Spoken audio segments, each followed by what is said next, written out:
Ayon sa Pag-asa, patuloy pa rin ang pag-iral ng hanging amihan o northeast monsoon at nakakaapekto sa northern at central Luzon. Wala pong bagyo o low pressure area na minomonitor sa loob ng ating PAR na maaaring makaapekto sa ating bansa.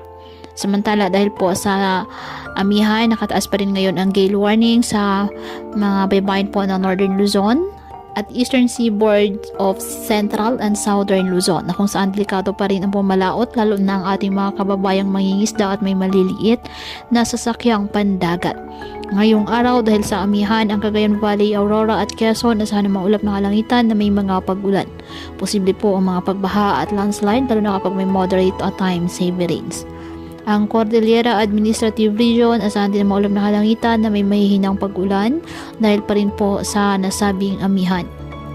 Ang Metro Manila, Ilocos Region, nalalabing bahagi ng Central Luzon at nalalabing bahagi ng Calabarzon, bahagyang maulap hanggang sa maulap na kalangitan with isolated light rains dahil pa rin po sa amihan. At ang nalalabing bahagi ng bansa, apektado po ng mga localized thunderstorms. Kaya patuloy pa rin po natin na pinag-iingat ang ating mga kababayan sa banta pa rin ng mga pagbaha o pagguho ng lupa at ugaliin na magdala palagi ng payong o kahit anumang panangga sa ulan sa tuwing lalabas ng ating mga tahanan. At yan po muna ang update sa lagay ng panahon ngayong araw.